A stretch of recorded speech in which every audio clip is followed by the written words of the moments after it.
Hello and welcome to the Morning Skate podcast. I am Matt Moody, running this episode solo style. We are here to preview the Tuesday, February 27th NHL slate. Hopefully, you guys had a strong weekend. Again, I'm doing this alone. DJ is in Florida for the week, and rather than try to get someone like Doug or a different guest to come on, I decided to work on a bit of a more evergreen piece for Fantasy Labs tonight. I mentioned that only because it should be up and free on the Fantasy Labs website either Tuesday night or Wednesday morning, so definitely stay on the lookout for that. It investigates a little bit into why scoring is up across the NHL this season and was something really, really interesting. And I spent most of my night working on it. So that was something really cool. I can't wait for you guys to get a chance to check it out.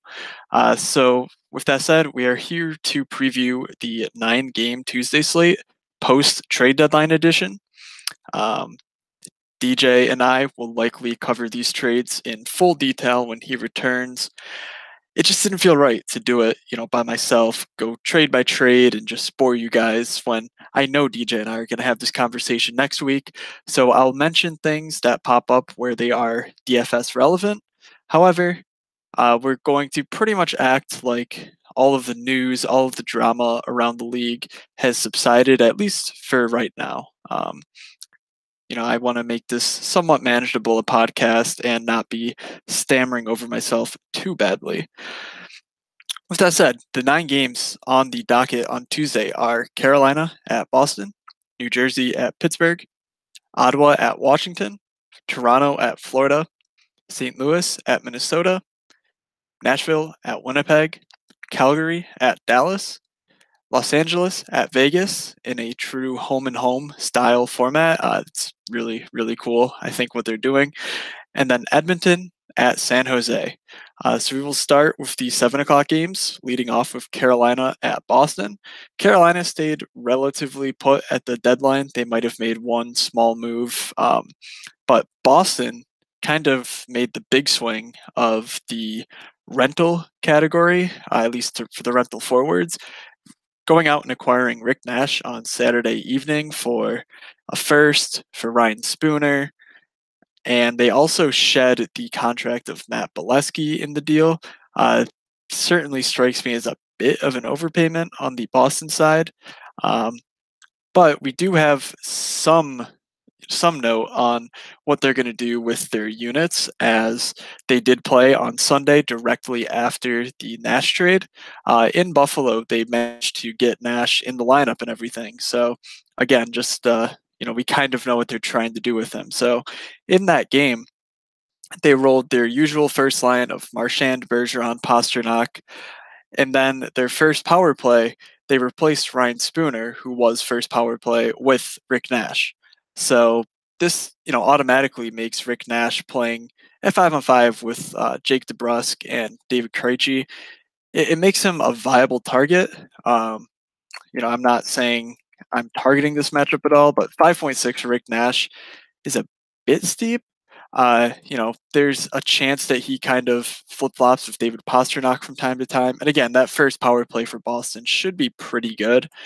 So in general, I think that's a nice upgrade for Rick Nash, but not something that I think makes him DFS relevant right off the bat, which was kind of what we're hoping for. When it comes to these guys going from poor teams going to better teams, you kind of hope that you catch them at their low prices with a lot of upside to come out of that. So in general, this game is not really something that I'm looking to target immediately off the bat. Neither team jumps out from a pace perspective, and none of these prices really jump out at me. Sebastian Aho is back below 6,000. He's kind of crept through the mid sixes for the last month plus. He's now 5.8. But, on the road in Boston, you got to think the first line in Carolina is going to see as much of that Bergeron unit as they can handle. Also, wrapping up a little bit more weekend news, really sad story out of Carolina. Jordan Staal is out for the foreseeable future. He and his wife lost their infant daughter, I believe. She was pregnant, went into labor, and somewhere along the way, Uh, yeah, so sad story there. But Jordan Staal should not play in this game. I don't know if we have a set return for him, but it's definitely an indefinite situation for Jordan Staal. But with that taken into account, they ran a first line of Victor Rask, Sebastian Aho, and Teuvo Teravainen. Rask also took the first power play role that Staal was occupying, alongside Lindholm and Justin Falk. I would expect that to remain the case. Victor Rask is 4,500, which at first glance was a little bit higher than I expected him, given that, just a couple weeks ago he was only 3,200. But, since, let's see, now over the last 2 weeks, he's gone 2 assists, 4 shots on goal. He's had all right, DraftKings points: 6, 2, 3, 3.5, 1, 2.5. Nothing crazy there, but you can certainly see, that 6 is immediately noteworthy. He has 3 multiple shot games in those 6 games that I mentioned. So if you're looking for a value center, I think you can do better here. But Victor Rask at 4.5 certainly is someone who you would expect to be a little bit more expensive, given that he stays on this line for, a couple months. You would expect that he rises to about where Jordan Staal was in the mid fives. So just pointing that out for the record. Not really seeing all that much else on the Carolina side I'm that interested in. Defensively, Falk is fairly cheap. You can hope to catch a big game out of him. But the points, outside of one hat trick against LA, they just haven't been there for him all season. And this is going on a multi-season trend now. So I just think he's not really the sort of offensive defenseman we look for. But his floor numbers certainly offer you enough protection to kind of chase that upside, but not on this slate, not in this matchup. And same goes for Slavin, Hanifin, their other 2 main power play guys. Looking at Boston real quick, I don't really think Zdeno Chara is worth a look. His floor numbers have been incredible as of late. His minutes have, churned right along. He's clearly proving that he is capable of, playing even late into his career. But the price doesn't really make much sense. And overall, I think the only price that is, I would call a bit of a value would be David Pastrnak at only 6,300, playing alongside Bergeron and Marchand. But he's probably the third cog in that unit. So you're almost gonna have to stack them, and I'm not sure how viable that is here. Bergeron and Marchand each get the penalty kill time that Pastrnak doesn't. Pastrnak gets replaced in empty net situations. So just not really something I'm expecting to be too fantasy friendly here. Moving on to a game that should be much more thrilling both ways. Pittsburgh at home against the New Jersey Devils. The Devils swung big. They hit for Michael Grabner from the Rangers and Patrick Maroon from the Edmonton Oilers. There's almost no way Maroon gets a chance to play in this one. Coming from Canada, there's almost certainly going to be paperwork issues and whatever that just, kind of make things a bit more difficult. Grabner coming over on Sunday again. He managed to dress for that game against the Islanders, played exclusively alongside Zacha and Palmieri, and did not receive any power play time. So pretty much the same thing in New Jersey as it was across the river. And with the Rangers, it's just not really a fantasy friendly environment for him. But, crazier things have happened. But I don't really see him being all that viable a fantasy player going forward if he's not going to receive power play time.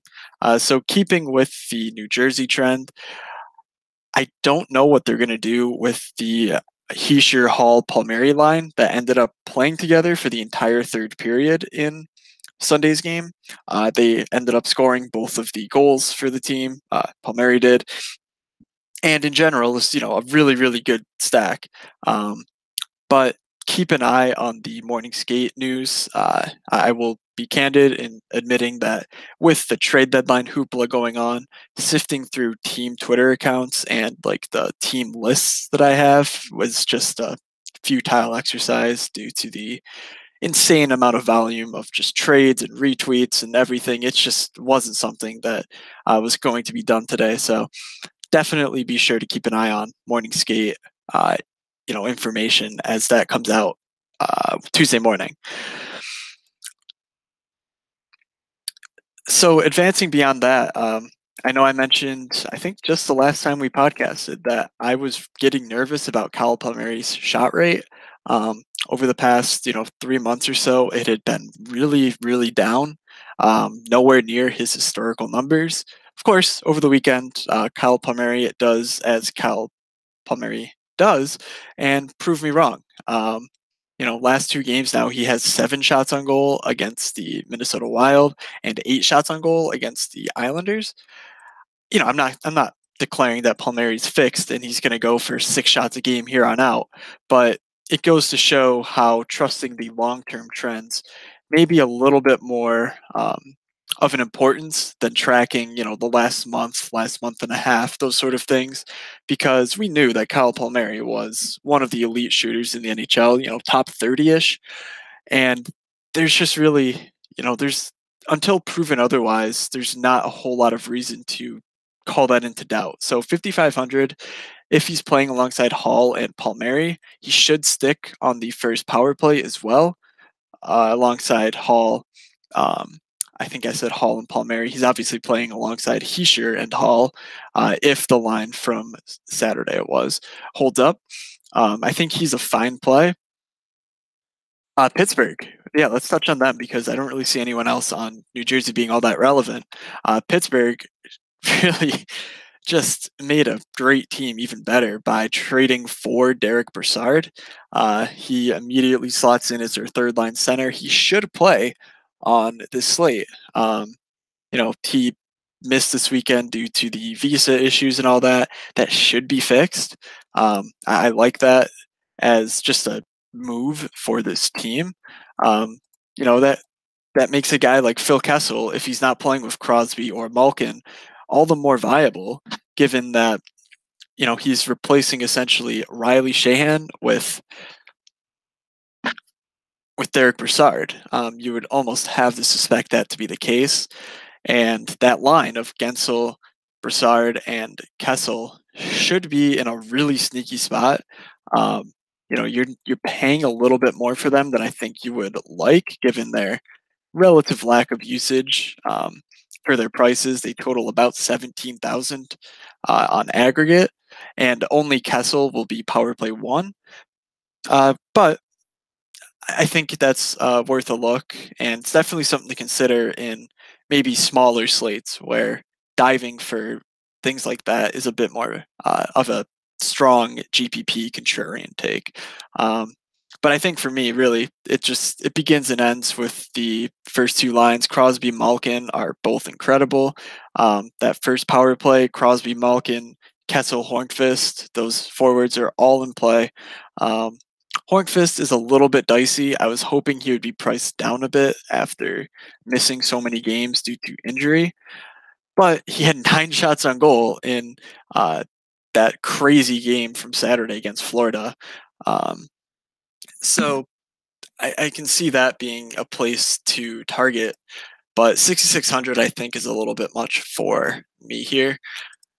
But Malkin at 7.8 and Crosby at 7, I think both make a lot of sense. Crosby especially. There's nothing overly exciting about Crosby's profile as of late.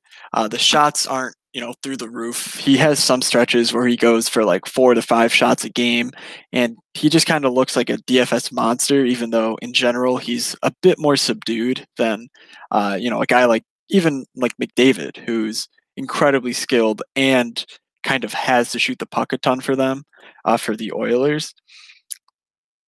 So the only issue I have with Crosby at 7,000 is that we don't really know who his line mates are going to be. He played a bit with Hornqvist. He played a bit with Simon. He played a most of the time with Rust, and he played a bit with Sherry and Aston Reese. So it's really tough to kind of pinpoint where the direct stacking exposure is going to come from. And for that reason, I'm pretty much off of that spot. Um, I think if I had to pick one, it would either be a Kessel Malkin type stack or like a Kessel one-off play.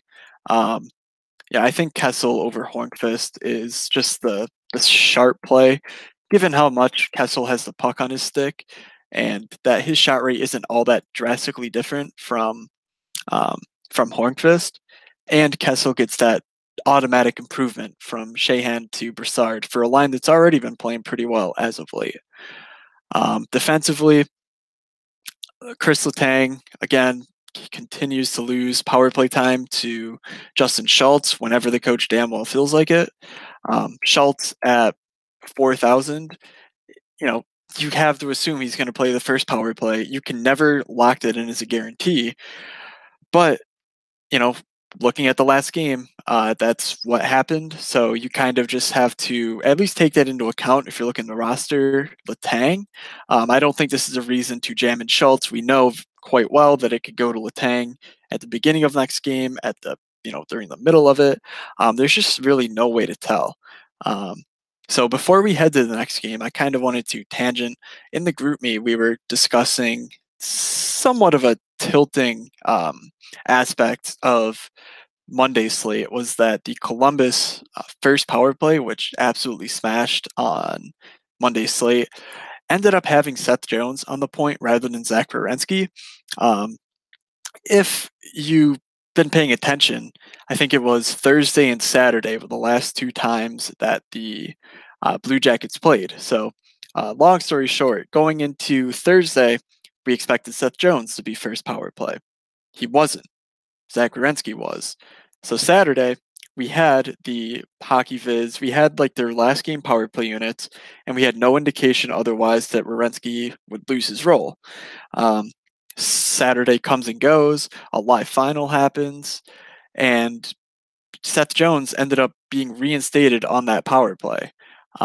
So kind of sadly, a sad part of that story was that Daily Faceoff, none of the sites that kind of aggregate or I guess congregate power play information had the Werenski news from Thursday's slate, where he was the only player on that first power play, only defenseman for Columbus. Like it wasn't a thing where they were switching or where Seth Jones was hurt.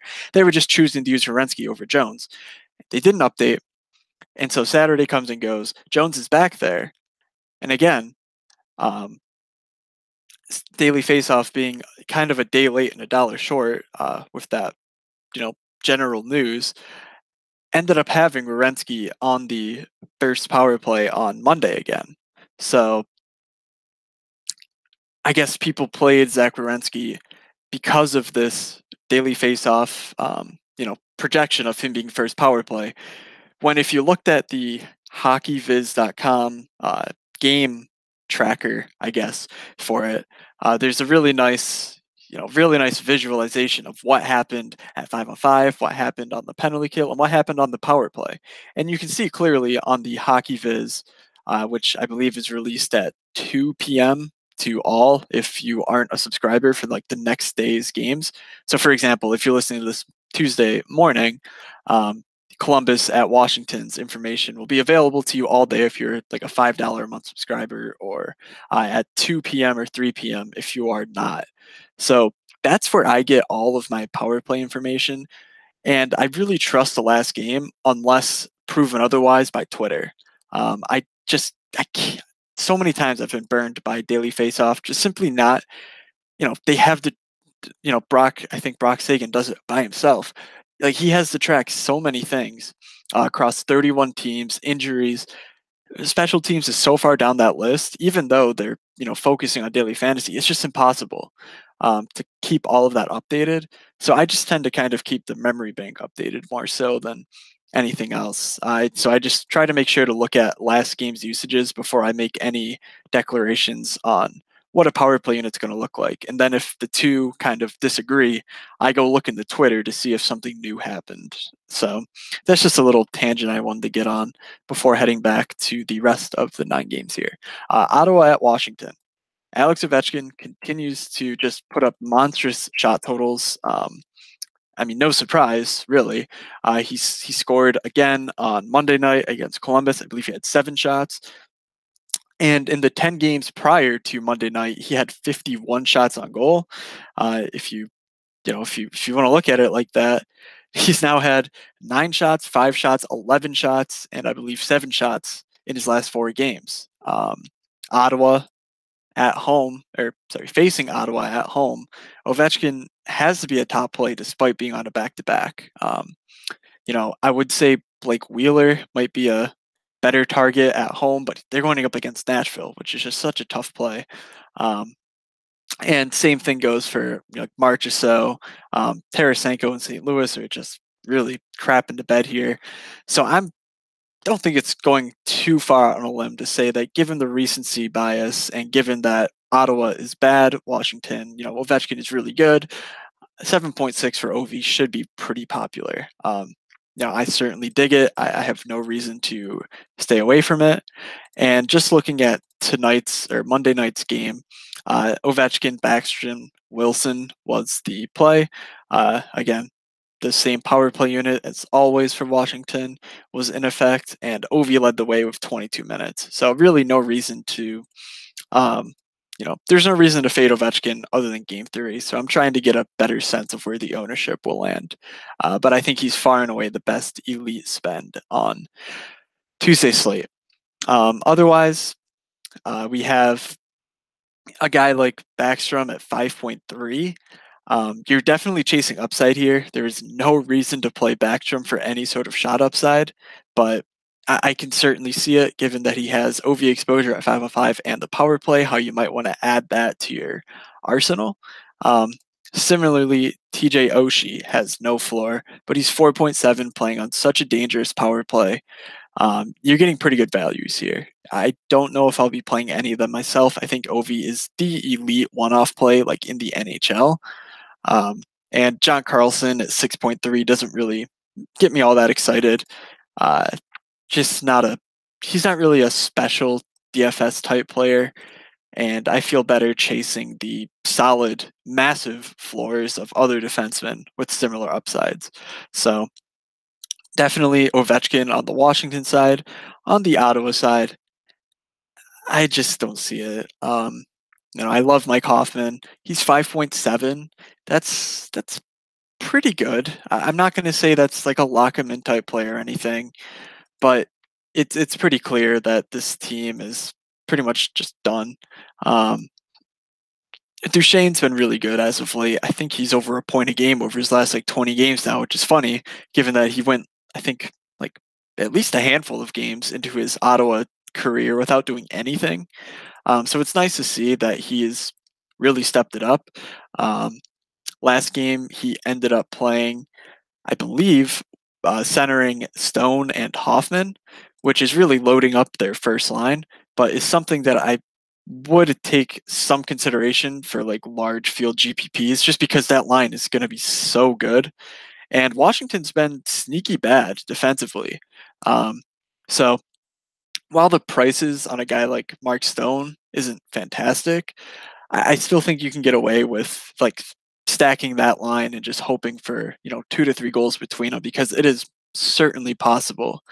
And the relative values on Hoffman and Duchene, I think, make up for including someone like Stone, who is #good. Kind of an upset on the trade deadline day. Erik Karlsson was not traded. Imagine repeating those words on, in October. Yeah, league leading Vegas comes close to acquiring Erik Karlsson for relative peanuts. It didn't quite happen, but still amazing that it almost did. So Karlsson's not right. I don't know. I think at this point he's checked out mentally. He doesn't want to get hurt again, because his block shot numbers are nowhere near where they were before. Even his shots on goal are well down from his historical norms. So while he's a bit discounted, I think on a slate with Brent Burns, there's really no reason to spend up on Erik Karlsson. Going to Toronto at Florida, Toronto on a road back to back, going through the Sunshine State. Yeah, we're going to do this again. Florida at Toronto put up, I believe, 45 shots on goal and got shut out. That's not happening tonight. I can promise you that.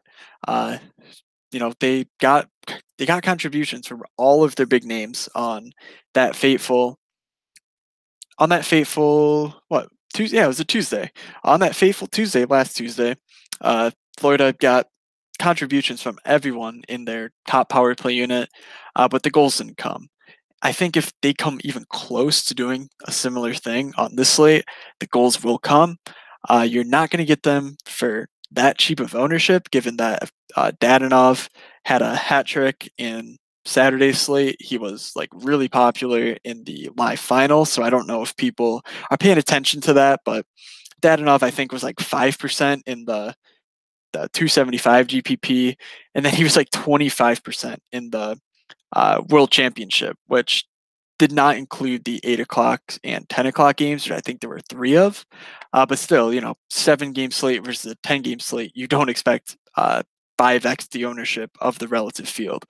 So, with that in mind, maybe Florida's a bit less popular than we suspect, but I think the recency bias and the kind of illuminated nature of Florida's performance could have Barkov, Trocheck, Dadonov kind of approaching relatively high ownerships.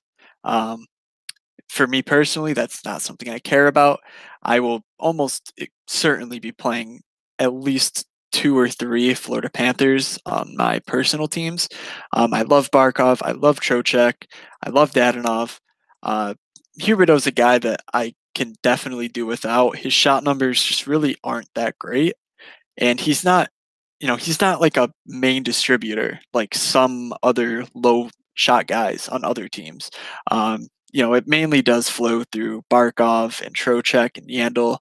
Um, and then Yandel at 5.1 is but far and away my top defensive play point per dollar.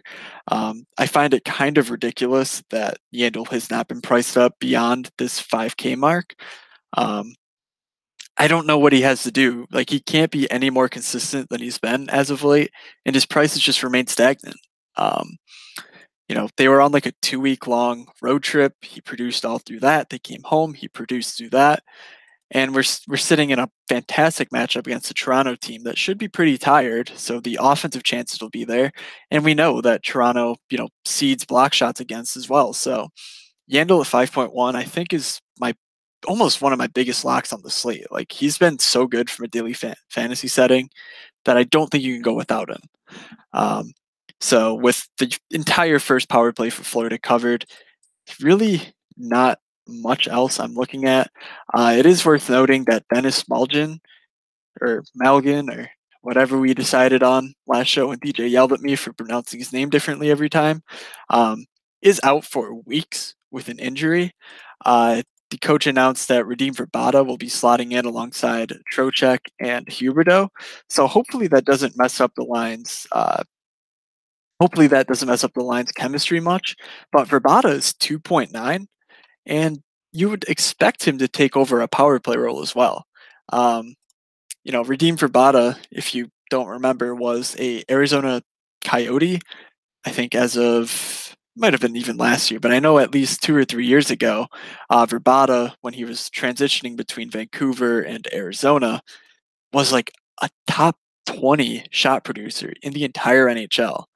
Um, I can certainly not speak to any sort of like really good shot floor from him recently, but if his time on ice gets up to the 16, 17 minute mark, which I think it could, 2.9 feels like they're giving him away. And I really like him pairing with, maybe a Trocheck, Yandel, Barkov stack or something, just throwing in Radim Verbata because if Trocheck smashes, there's a pretty good chance that Verbata gets a point, but it's not a necessity by any means. Um, on the Toronto side, I think it is noteworthy that with no Austin Matthews, Kasperi Kapanen has slotted alongside, um, uh, geez, who was, got Nylander and Zach Hyman. Yeah, that's who it was. It was Nylander and Hyman. And, obviously 3.5 for Kapanen playing alongside a talented guy like Willie Nylander, I think that makes perfect sense. On Monday's slate, he ended up receiving 12 minutes of ice time, so that Nylander unit was technically their third line. Um,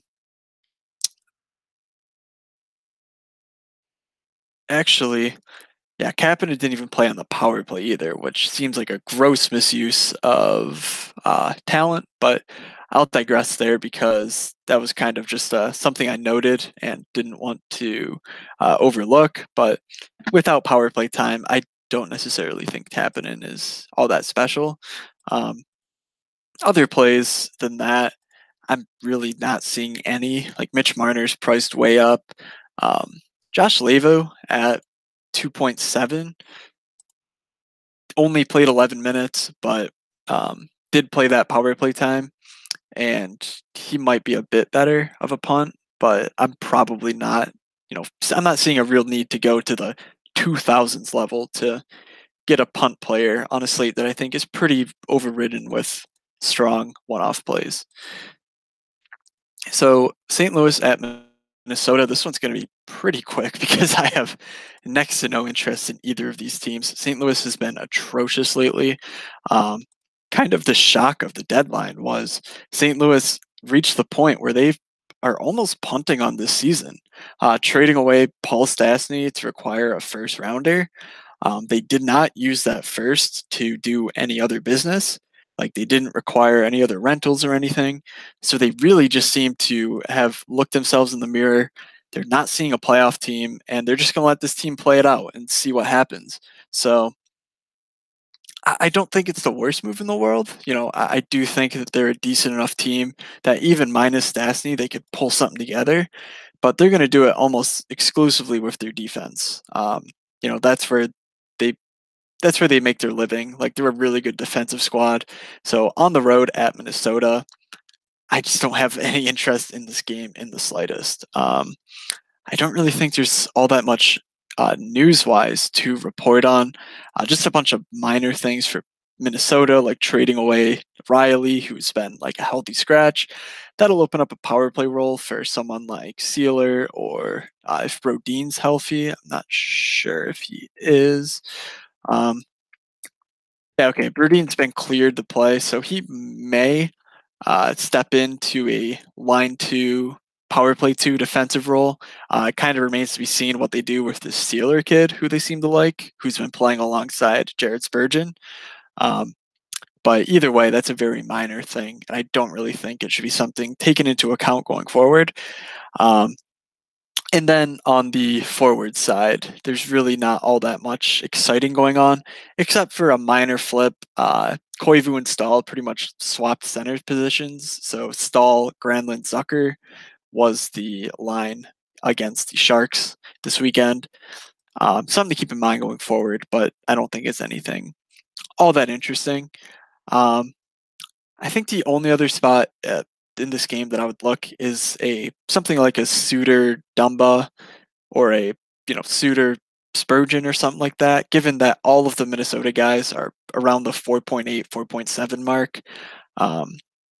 Dumba in particular has been an amazing point producer at 505 for a defenseman.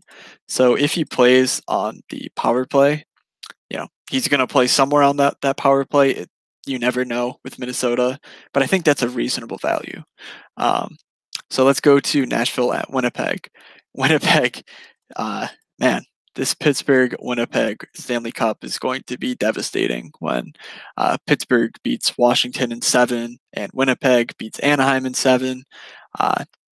It'll just be a real heartbreak. So this game's actually probably the second round for the Central Division. Like Winnipeg and Nashville are both outstanding. It should be really fun to watch them go head to head. If I had to pick a side here, it would be the Winnipeg side. Not only are they home, but they've been playing just they've been playing lights out hockey. Nashville's been okay, and you know that Nashville's definitely gearing up for a run, but Winnipeg's just been so lights out, and I do think you're getting a lot of these guys at pretty strong values. A guy like Stastny at 4.8 should slot in alongside Line and Ellers. I believe that because Stastny's going from the USA to Canada, that there shouldn't be any visa issues for this game. I know the US is much more strict about their like work permits and all that. So that could really be exciting if we get confirmation of that. Him alongside Ellers and Line, all of those guys have experienced pretty drastic price decreases. Like Ellers is 5.6, so that should just be really fun. And then Line with the obvious power play upside. Otherwise, that first line, Winnipeg's first line is obviously fantastic. Scheifele is not necessarily a DFS build to me. So I will never, I'll never play on a slate like this, but that doesn't mean you shouldn't. I think that Wheeler and Connor do both make sense. With another cook in the kitchen for Winnipeg, Connor's role kind of gets thrown into a bit more doubt. And for 5.4, I'm not all that comfortable, with that relative unknown. Like maybe Stastny's on the power play 1, but that doesn't really seem like what they want to do with Stastny. They kind of want to slot him in to be middle 6 center, playing power play 2 and killing a bunch of penalties too. So I would expect Connor's power play role to be safe, and him and Wheeler do make for a nice little stack. And then alongside Dustin Byfuglien, who has actually kind of recovered to be just a really good fantasy player recently. Most of it's point driven. He has 14 points in the last 10 games, but he's at about 3 shots per game, mid 5s. I think there's worse stacks that you can put together, but against Nashville, not much that I'm too concerned about. So what Nashville did today is they signed Mike Fisher to a contract. I don't think he is playing. So I don't think he's playing here. But it is noteworthy just because, with that, the Predators traded away Pontus Aberg. Also, they acquired Ryan Hartman, which, whatever. He's a fine player, but he's probably not going to get much of a role here. So I'll just kind of wait and see on Hartman. But it does just kind of go to show that the Nashville power play units, as up in the air as they always are, you really don't know what they're going to be now. You would have to suspect that Arvidsson and Forsberg are key parts of them, but are you paying 6,000 to take that gamble against a Winnipeg team that has been lights out defensively and Nashville, on the road? I don't think so. I don't even think you're paying for Roman Josi, despite his ridiculously good track record as of late. I just don't really see I just don't really see a reason to pay this much for these guys, when there's other fantastic options on the slate. So I'm just fading Nashville entirely. And I want to move to Calgary at Dallas. This game's another a bit less exciting, I think, than the general public. But with Michael Ferlander, I really do like Sam Bennett. There was talks that he could be trade bait or yada yada, but I don't really see it. Like I think he's obviously he didn't get traded, but I think that he fits really nicely up there alongside Monahan and Gaudreau. I'm excited to kind of see this play out over a bit more of the long term, as I believe Ferland is out for a good long while. So, all right. Well, he's unlikely to play on Tuesday, but I do think Bennett's still worth a look at 3.5. Johnny Gaudreau at 6.9 has a pretty fair price as well. Kind of surprisingly, he ranks right up there along the league leaders in points.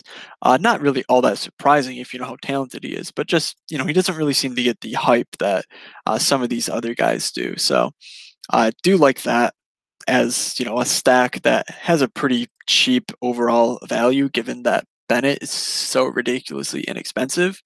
On a similar note, Monahan is well down the center pricing list and is averaging 4 fantasy points per game over his last 10. So uh, that line could certainly do some damage here, but isn't something I'm overly ambitious on. I'm still definitely citing Florida. I'm probably citing both sides of the Pittsburgh New Jersey game, to be honest, despite some relative unknowns with them. Um, but then you can also add the Dougie Hamilton experience. Let's see, just he experienced a minor injury on, I think it was Saturday night, but ended up coming back with no repercussions. So Dougie Hamilton on the first power play, 5.7 is pretty expensive. And my overarching theory is that unless you're a Yossi Burns type of daily fantasy asset, I'm probably going to ride you out when you're low fives and jump back off when you get up to the high fives. It just, there's not that much separating these guys all along the mid tier that I think that few $100s is valuable elsewhere. And unless it correlates with your stack, like I mentioned, Gaudreau, they should correlate on the first power play. So, um, kind of segueing off of an earlier point, if you're looking at hockey vids for the last game, do keep in mind what happened throughout the game. Like, it wasn't that Dougie Hamilton got benched for poor play or anything. Like, he got hurt, left the game, and then came back, which is why you're seeing Michael Stone and Troy Brouwer on that first power play. Because it worked, it actually worked twice for them. I guess you could see it kind of stick with either Brouwer or Stone, but I really doubt that, especially the Stone one. And I think Dougie's, just as safe a play as he always is, and has a massive floor to boot. So Dallas side, we saw Dallas try that thing where they separate their big three. It didn't work against Winnipeg. So what did they do? Well, they cobbled it right on back together and went Benn, Seguin, Radulov and scored 2 quick goals. You know, nothing overly nothing overly surprising there.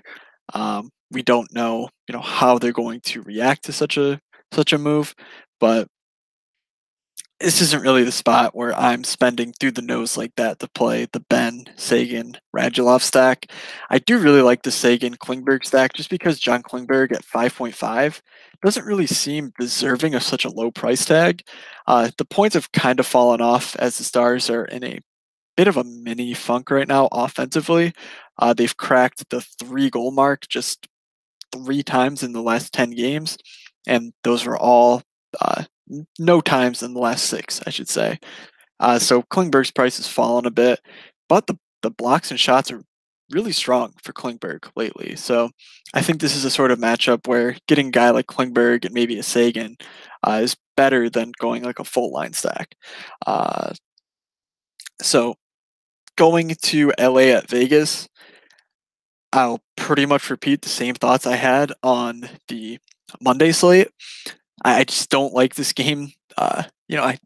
Nothing personal. Like, now it'll be a back to back, so I guess we can see what happens on Monday night. But these teams both really profile as playing some low event hockey as of late, mainly the LA side, and then Vegas just doesn't have the firepower to turn them into a fantasy juggernaut in these tougher matchups at their current prices. Like, yeah, if Jonathan Marchessault was 5K, I would be like, yeah, you're locking this guy in. But he's not. He's 6.8. He's right up there with the Kessels of the world. Literally the same price as Kessel. But Gaudreau, Wheeler, they're right there in price. And I just think you have to get to one of those 2 guys if you're looking for a one-off play. But Marchessault is outstanding. I'm certainly not poo-pooing that idea. And it remains to be seen. Maybe this Vegas LA game shoots out and some of the numbers over the last 10 change a bit. I'm certainly open to that idea. But as for right now, I'm mainly focusing on value parts for this game. And what I'm seeing is, Jeff Carter at 4.9 kind of falls off of the value bandwagon. He was 3.7 the past two slates, which kind of has a lot of people looking at Jeff Carter in particular. So expect him, if he has a good game Monday night, to be pretty popular despite going up $1,200 overnight. That's kind of an issue of like, yeah, he's only, he's jumped 1,200 overnight, but he was a 6K player last season. He was almost 7K at some points last year. And yeah, that's true. But coming off of an injury that had him out for as long as he was, I'm more than willing to wait and see him kind of produce numbers that are, viable at that price point, which obviously he hasn't really had the chance to do. And I'm candidly more likely to go with someone like Paul Stastny at 4.8, who's kind of in a new situation similar to Jeff Carter, but we know he's not injured basically. And I think that his relative upside, given the Winnipeg talent surrounding him, is much better than LA on the road on a back-to-back, against a back-to-back Vegas team as well. So on the Vegas side, I think there's some really interesting names. First and foremost, I think we have to talk about Ryan Carpenter. Um, you know, it feels gross, and it probably is gross. 9-game slate, it's really probably not necessary. But I think it really is important to note that there's a difference between jumping on guys when they get super hot and see price increases as a result, and jumping on guys when they get really hot, like Carpenter is, with 6 goals, 4 assists, and 25 shots in his last 10 games, not including Monday's result. And, a guy who's not seen his price increase, like Ryan Carpenter has. He's been 3K for this entire stretch, despite averaging 4 fantasy points per game over the last 10 games. And, maybe the number one reason why I think this is so important is that when you look at a guy like Ryan Carpenter, his minutes weren't that good. He's definitely a fourth line type guy, but his strong play of late has elevated him into a solid third line role. He's killing penalties. He remains killing penalties, and he's picked up a second power play role. And when they're not adjusting his price for the fact that he's playing really well, and he's picking up additional minutes, additional offensive usage on a second power play that, is pretty good. I just think you have to take note of that. And 3.2, I think, makes all the sense in the world. Let's see if he stays on the power play Monday night. To be honest, I have him in my lineup with Fleury, so kind of hopefully he does play on the power play, and hopefully he has another big night, because his price isn't moving, and I don't think the ownership will move at all for him. But this is one of those situations where, he's not going to be 6 goals in 10 games all season. Like, no one besides William Karlsson's going to do that, right? But I think it's more than reasonable to expect him to continue paying off his meager price, given his growing role and a decent shot floor. So just wanted to point that out. Otherwise, I don't really see much else here worth noting. Shea Theodore should return to the lineup on Tuesday. I believe he said himself he was good to go on Monday, but they just wanted to give him another day because it's not that big of a deal, and he was sick. So, he had a pretty severe illness. I guess there's really no need to rush him. So that takes away a bit of the shine from a guy like Nate Schmidt, who's been priced up anyways, to the point where I don't think he was in play. But just keep that in mind, that the power play units will almost certainly switch, with Theodore taking back the first power play job with Marchessault. And then that brings us to the last game, with San Jose at Edmonton. The Brent Burns, Vander Kane led San Jose Sharks going up against Edmonton, who just shed Pat Maroon and who just played a pretty wild game on Sunday night against the Ducks. So starting on the San Jose side, Burns at 7.3. The drill, people. He's so reasonably priced. He is coming off of 2 games in a row now. Well, really 3 games in a row now, where he kind of had a little swoon, where he wasn't doing much for us. But now, last 3 games, he has 7 blocks plus shots, 10 blocks plus shots, 8 shots plus blocks. Honestly, I don't really care if he doesn't get me a point. If he puts up 4 DraftKings points and he doesn't register a point at 5-on-5 or on the power play at home against Edmonton, I just don't think that's a bad play. You can't go into these slates playing scared, playing the, oh, well, what if he doesn't get me any points? Because guess what? None of these guys in the NHL are locks to get you points. And Brent Burns is the closest thing to a lock to do everything else for you. So that's why I think he's a lock to, you know, be in your daily fantasy lineups, and why I think he's the top play on the slate. With Evander Kane coming in, I want to say that he should dress for this game. I have no idea, honestly, what the situation for him might look like.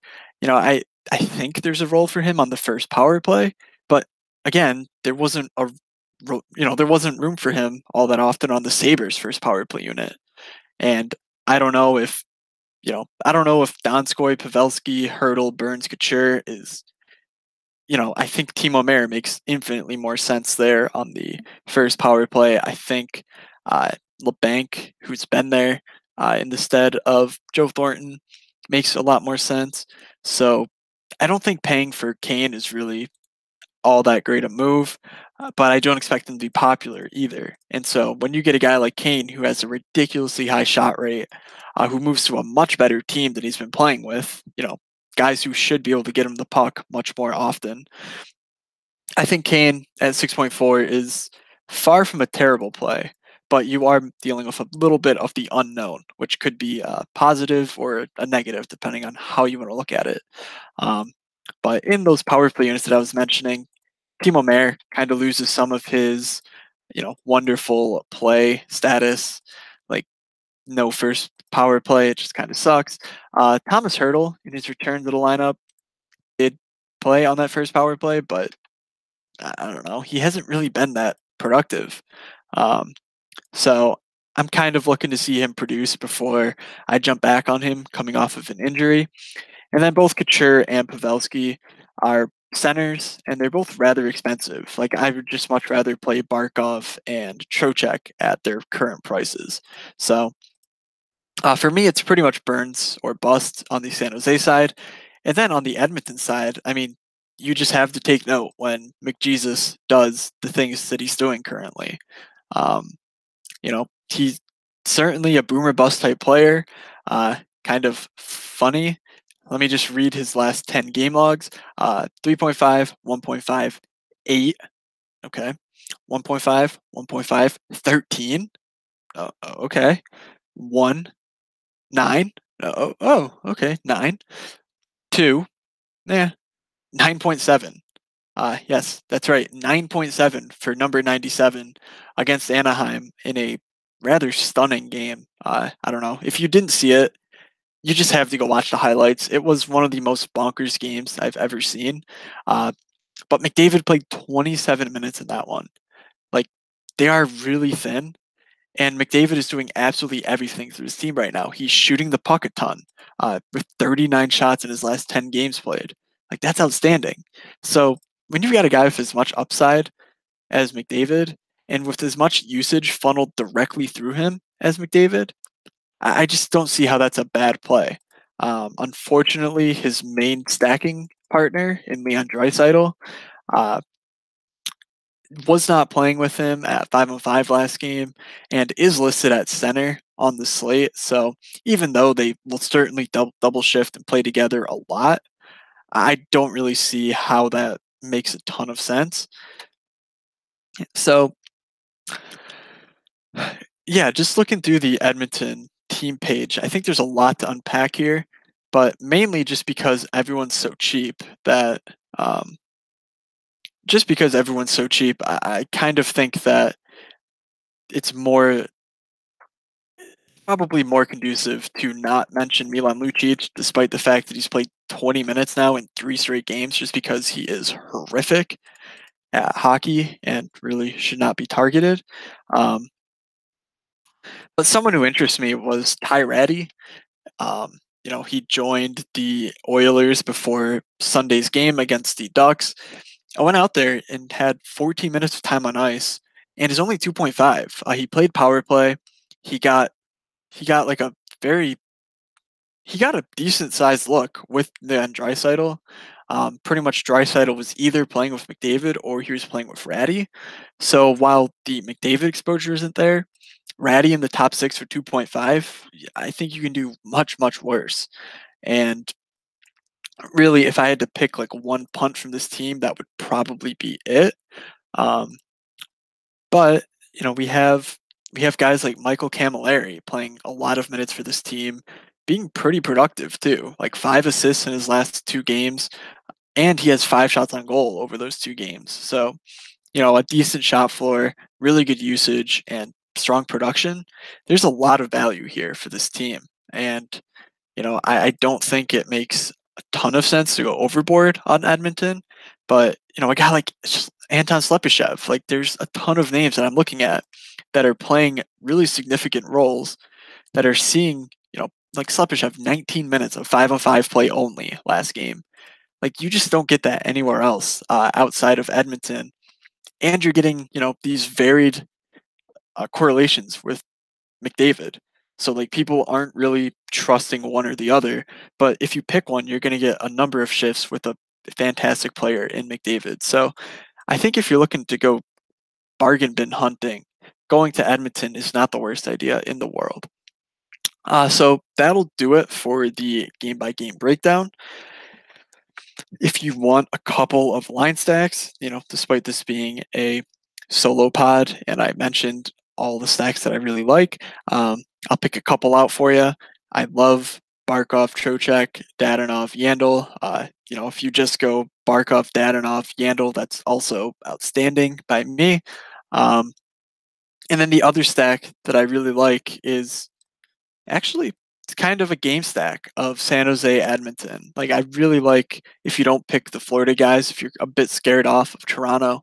If you go McDavid, you can stack him with someone like Slepyshev. If you want to go Draisaitl, you certainly can. But you can go McDavid, you can go Burns, and then you can kind of fill in a couple of really cheap punts around McDavid. Maybe go Ty Ratty and Anton Slepyshev. I don't know. But if that game shoots out, you're getting a ton of exposure to it through, two of the main shot drivers in the NHL and then two supreme values who have, some offensive upside. I failed to mention Ryan Strome, who's playing in the top six and is on the first power play for 3.8. He too has 4 goals and an assist in the last 4 games. So another name to just throw in the mix there for a really good value play in that game. I think that game could be fantasy gold mine, even if it's not high scoring. It could have a lot of DFS value in it. So with those two out of the way, I will pick 2 guaranteed goals.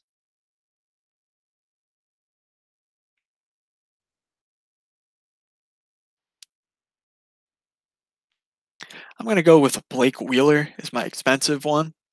7,000 playing for a Winnipeg team that I think has a pretty decent projection despite the tough matchup.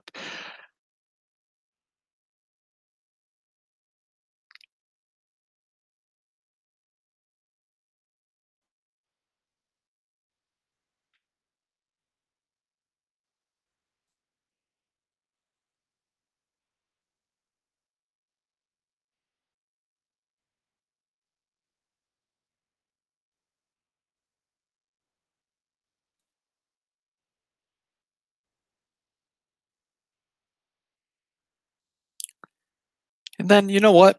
I'm going to get a little bit spicy here, but I'm going to go with. Actually, that doesn't make much sense because it's going to say Paul Stastny, but taking him and Wheeler doesn't make much sense. Let's go Ovechkin and Stastny. I didn't mention Washington as a stack because I don't think they're a top stack. Let's go Ovechkin, and then we'll saddle him along with Paul Stastny, making an impact in his first game. So be sure to follow us on Twitter at MorningscapePod. Um, also, check out the website, morningscapepod.com. If you've been there before, check it out again because we've updated it. Doug really made it look pretty. I think it looked pretty good before, but now it just looks outstanding. The sim is live on there. We have fixed it so that it now displays on the full width of the page. You can see everything on the sim at once, and it's just a really valuable tool. So I highly recommend you check that out. It updates right up till lock with the latest that we know. So It's just something really cool. You can read about it too if you scroll down the page. There's like the features and what everything means on it. And then lastly, there is a page on it called Doug's R Guide. And I'll touch on that really quickly.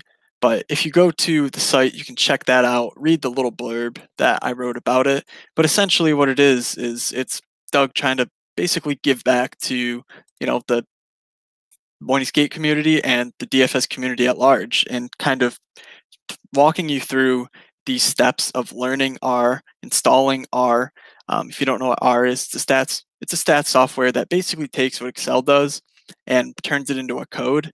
And it's super convenient. When you just write one code, you can have it update every day. It's made my life much easier thanks to Doug's assistance. And if you guys, if you have any interest in kind of, not even doing daily fantasy like professionally, but just taking it a bit more seriously and using, like self-generated metrics and things like that that are, they're not that difficult to come up with. Like think about what you like out of players and see if you can create something out of it. It doesn't have to be a rating or anything. It can just be something as simple as, shot attempts per game. Like you can scrape this sort of information from anywhere. And it's really good to kind of get that automated. And that's what R allows you to do. If you just provide your email on the page, that'll send you the guide that Doug wrote up. And it's just basically holds your hand and says, like, hey, you know how to do this in Excel, which, if you play daily fantasy, you probably know Excel pretty well. But, he basically says, like, hey, this is useful. This is why it's useful. And here's how it can be applied.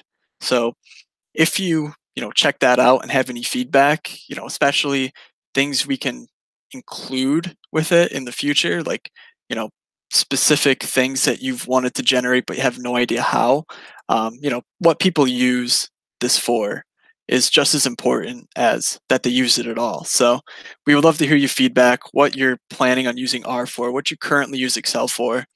And again, we appreciate the feedback. So lastly, thank you for listening, everybody. It's been a fun season. Going to continue right on through to the end. So, for Doug, for DJ, for myself, have a good slate, everybody, and we will see ya.